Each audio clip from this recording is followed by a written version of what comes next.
Hadirin sekalian yang dirahmati oleh Allah Subhanahu wa taala. Kembali lagi kita pada sesi kultum selanjutnya, yaitu kuliah 7 menit atau istilah lain kuliah masyitum, terserah Anda gitu. Itu dalam bahasa Arabnya, jadi waktu dan semuanya itu terserah bagi pembicara. Kultum, kuliah masyitum. Saya sedikit mengulas tentang puasa. Puasa itu menahan diri, mengendalikan diri untuk tidak makan, tidak minum, dan tidak mungkin bergaul dengan pasangan kita dari subuh sampai maghrib. Puasa mengendalikan nafsu kita. Apakah setelah berbuka puasa kita membiarkan semua nafsu kita jalan? Itu pertanyaan selanjutnya yang kita harus jawab. Banyak dari kita ya, ketika berbuka itu makannya gila-gilaan, banyak sekali, tapi nggak kemakan semua. Banyak dari kita juga ketika mau berbuka itu beli A, B, C, beli banyak sekali makanan, dan akhirnya perutnya tidak kuat lagi sholat isya, terlagi dilanjut dengan taraweh, dan dia menjadi pribadi yang malas. Maka kita hindari itu. Kita juga mengendalikan pasca puasa secara fisik ya. Kita juga mengendalikan pasca fisik. Kita mengendalikan psikologi kita dan mental kita untuk tidak langsung berbuka puasa semuanya. Misal-misal itu banyak kita ambil dari salah satu dari ayam. Ayam itu mengerami telurnya 21 hari agar bisa menetas jadi anak kecil. Ayam-ayam kecil. Apakah setelah ayam-ayam menetas itu dibiarkan oleh induknya? Tidak kan? Kita sering melihat bagaimana indukan itu begitu garang ketika anaknya diserang oleh predator-predator lain, dan berani untuk melindungi dari ancaman-ancaman dari luar. Maka puasanya si indukan ayam tadi yang 21 hari itu dilanjutkan lagi sampai anak ayam tadi itu bisa survive dengan sendirinya. Maka dari ayam kita belajar untuk selalu puasa setelah menetas. Selanjutnya kita pernah juga menganalisa bagaimana para mahasiswa itu pengennya nanti bisa masuk perguruan tinggi negeri contoh, atau perguruan yang dia inginkan.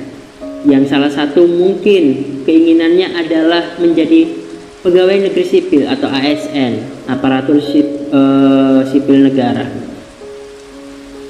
Mereka ingin sampai sana, maka dia harus belajar dari kuliah, mungkin dari SMA dia harus bisa masuk ke perguruan tinggi. Setelah itu dia harus menyelesaikan kuliahnya dengan baik, mendapatkan nilai yang baik, sungguh-sungguh. Mereka puasa. Istilah saya mungkin mereka harus puasa juga sampai pada tes masuk ke menjadi ASN contohnya, dia juga harus puasa dari godaan. Mungkin ada sogok menyogok, suap menyuap, mungkin ada uang-uang yang subhat di sana, dia juga harus puasa. Maka pasca puasa fisik itu ada puasa mental. Seakan-akan ketika sudah perayaan nanti Idul Fitri mungkin ya, kita selalu ingin makan apa saja, selalu melepas semuanya, seakan-akan tidak ada lagi yang perlu kita puasakan lagi. Padahal puasa itu intinya adalah melatih, seperti ayam tadi yang 21 hari, seperti para PNS yang selama kuliahnya dia mungkin belajar sungguh-sungguh, atau seorang pengusaha yang dia bangun usahanya dari nol, dia harus puasa, dia tidak makan enak sebelum usahanya bisa jalan, bisa berkembang, bisa punya cabang di mana-mana sampai menjadi pengusaha sukses. Tapi setelah sukses itu apa yang dia cari?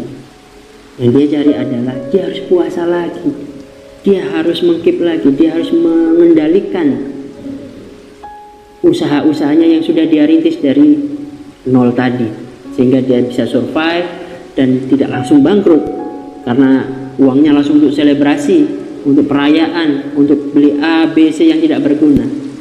Dari 3 amsal tadi, dari 3 satire tadi itu mengajarkan kita bagaimana puasa yang sesungguhnya adalah pasca Ramadan. Puasa sesungguhnya itu setelah Ramadan ini, apakah kita siap untuk survive di hutan belantara yang namanya kehidupan? Karena Ramadan itu hanya 30 hari, hanya sebulan. Tapi kita mengarungi kehidupan ini ada 11 bulan lagi sampai kita ketemu Ramadan lagi. Kalau Ramadan ini saja kita belum sukses, belum benar-benar puasa, kita berbuka masih makan yang banyak. Di bulan puasa ini kita masih ngomongin orang. Di bulan puasa ini kita masih menyalahkan orang, bohongin orang, tidak jujur, malas-malasan, tidak mau sholat, alasannya karena memang puasa, tidak bekerja keras karena lemah, karena tidak sahur. Alasan-alasan itu akan banyak sekali, dan itu adalah ujian bagi seorang yang berpuasa. Karena puasa sesungguhnya adalah selama kehidupan kita di dunia ini. Selama kita masih hidup, kita berpuasa. Kita mengendalikan seluruhnya sampai Allah menetapkan kita, ya ayatul nafsul mutmainnah, irji'i ila rabbiki radiyatan mardiyah. Sampai Allah ridho, kita ketemu nanti di surganya Allah dan berjumpa dengan Allah dengan penuh rasa cinta dan kasih sayang. Tapi di dunia adalah puasa. Maka puasanya orang yang sho'im itu selama dia masih hidup. Assalamualaikum warahmatullahi wabarakatuh.